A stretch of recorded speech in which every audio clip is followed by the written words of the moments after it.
Come on. So hard.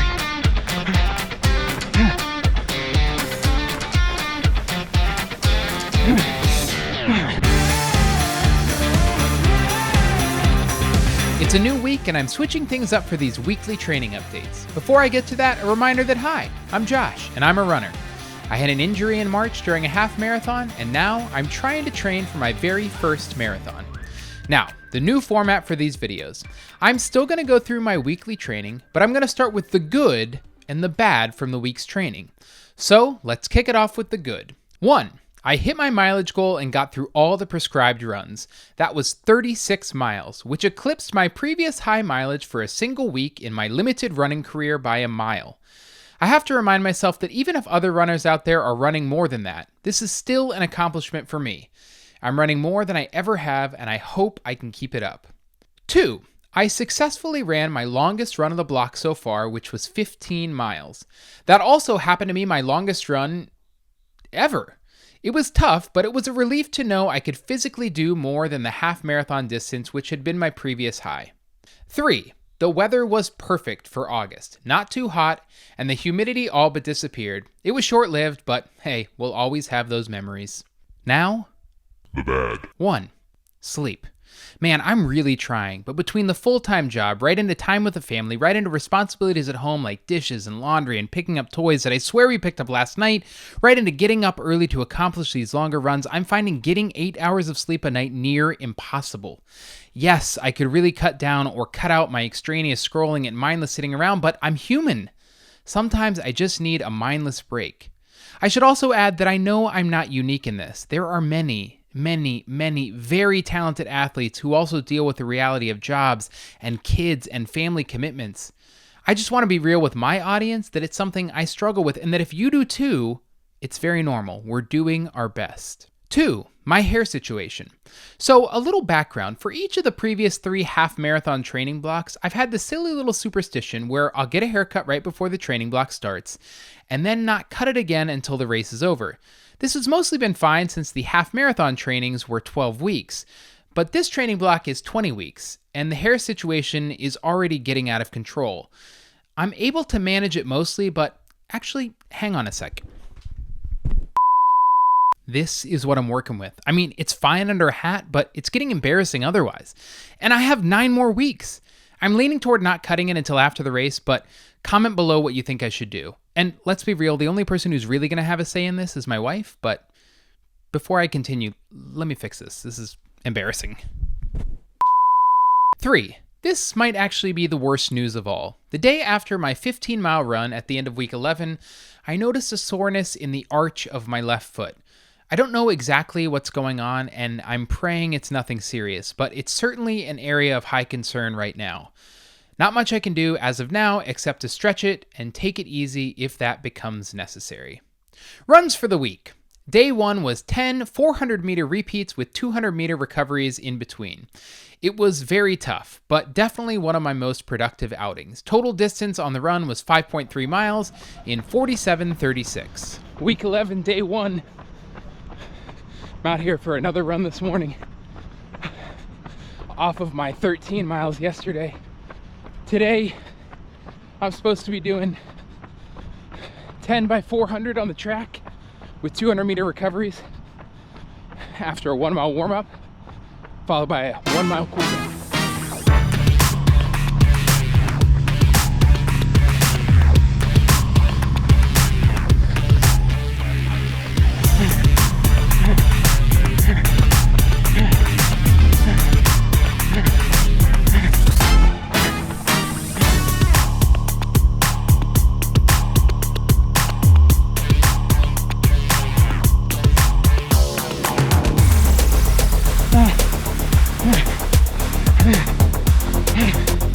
Come on.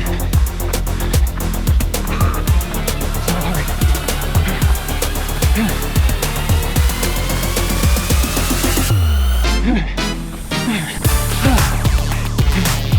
Okay, that's it. We finished 10 by 400. Incredibly difficult. Now I just have cool down mile, and then I'm finished. Day 2 was 7 miles easy. The goal was each mile at 10:19 per mile. I ended up running a little too fast and averaged 9:35 per mile for a total time of 1 hour, 7 minutes, and 6 seconds, but kept the average heart rate low at 135. Week 11, day 2. Out here for 7 miles this morning. I'm not gonna lie, I am so tired. I wanted to snooze and snooze and snooze this morning. Somehow managed to pull myself out of bed. I don't know how well this is gonna go, but I am trying. And the weather is finally somewhat decent. It's pretty cool out here. Do my best. Mile 1, 9:40. Mile 2, 9:41. Mile 3, 9:49. Mile 4, 9:23. Mile 5, 9:33. Mile 6, 9:30 something. Mile 7, 9:20. Oh, these midweek 7-mile runs. No. Do not like. I'm so tired. It's really my legs that are feeling it. But I think it's probably because I skipped my off day yesterday. But I do have an off day tomorrow. My goal is to rest my legs. On to the next one. Day 3 was 6 miles steady. The goal for this run was an average of 9:09 per mile, which is my hopeful marathon pace. I always get nervous before these runs, but I ran well for this one and averaged 8:51 per mile over the 6 miles with an average heart rate of 144. Week 11, day 3.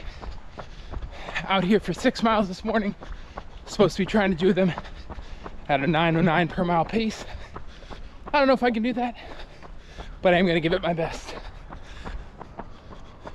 Mile 1, 9:02.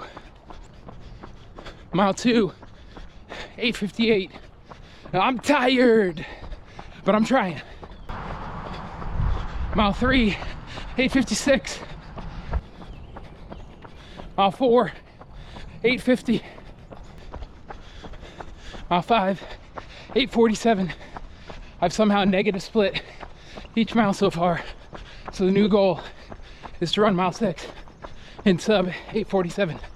Here we go. Okay, mile 6, 8:32. Whew. That was hard. I know it's supposed to be hard, but that was really, really hard.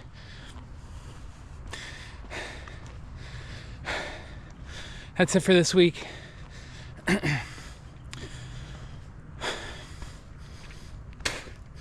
That's it for today. Day 3 complete. 2 more runs, including a massive long run on Sunday. Still to come. I swapped my long run to Saturday for the week since the weather was supposed to be cooler than on Sunday. And this long run, as I mentioned earlier, was a big one. 15 miles. In all of my previous running, I've never once run more than 13.1 miles.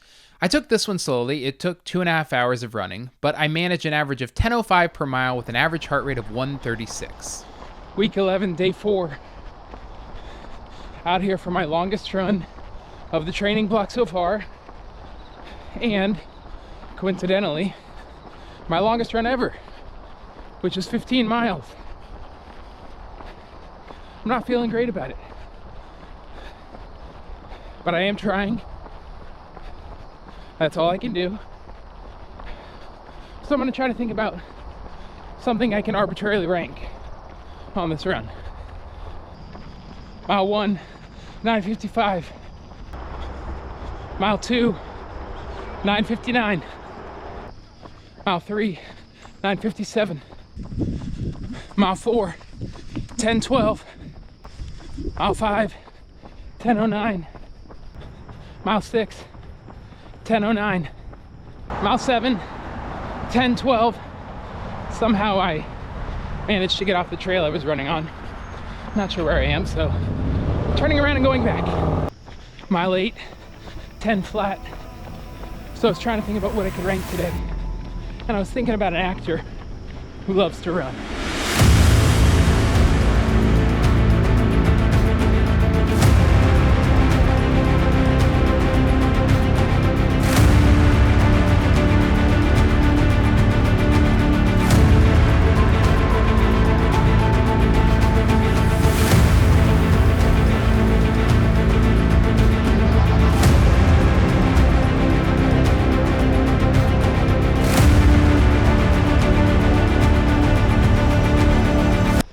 Yeah, he loves to run. So today, I'm gonna rank all 7 Mission Impossible movies. Mile 9, and in my number 7 slot is really the only stinker in the whole bunch. And even it has its moments. Directed by John Woo, Mission Impossible 2. Mile 10, 9:57. And in my number 6 slot, I have Mission Impossible 3, directed by J.J. Abrams. Now, this film has probably the best villain in the whole series, played by Philip Seymour Hoffman. It's also got an amazing set piece towards the beginning of the film in the Vatican, which is pretty awesome. But it's just not quite as good as the other 5. Mile 11, 10:04. In my number 5 slot, I've got Mission Impossible Ghost Protocol, which is the only installment directed by Brad Bird. I will say, this has my absolute favorite Tom Cruise stunt. The scene at the Burj Khalifa is incredible. Mile 12, 10:16. In my number 4 slot is 2023's Mission Impossible Dead Reckoning. Has an incredible, absolutely amazing car chase scene through Rome. Worth the watch just for that. Mile 13, 10:01. And in my number 3 slot is the OG Mission Impossible, released in 1996, directed by Brian De Palma. Has probably my second favorite stunt, which is the CIA heist. Incredible. Mile 14, 9:58. In my number 2 slot is Mission Impossible Rogue Nation, released in 2015. Introduced one of the best characters in Ilsa Faust. Such a good movie. Mile 15, 10:20. That was so hard. Oh my gosh. The last couple miles. But I did it, ran the whole time. And of course, in my number 1 slot for Mission Impossible rankings is 2018's Mission Impossible Fallout. The one with the halo jump, incredible scenes, incredible characters, super cool helicopter stuff at the end. Amazing film, amazing franchise. My favorite. The final run of the week was my weekly 3-mile run. Following the 15-mile run the day before, this one was good to stretch the legs out while also monitoring my burgeoning foot issue. Total time for this run was 28:22 with an average heart rate of 134. Good morning. Week 11, day 5. Just 3 miles today. Did my long run of the week yesterday. So today is really just about shaking out those legs, getting those last 3 miles in, and then a good stretch. Mile 1, way too fast, 9:15 for this recovery run. I'm gonna try to slow it down. Mile 2, 9:23. That's mile 3, 9:41. It is super hot out here. I didn't start until much later in the morning. But the only benefit to starting later, while still running in the summer, is it can end with a dip in the pool.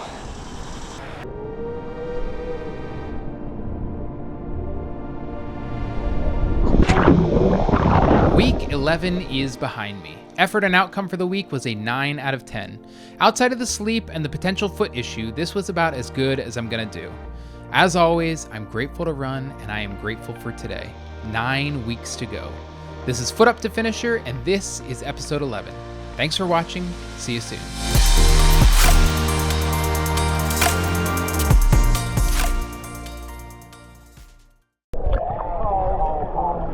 That was so dumb.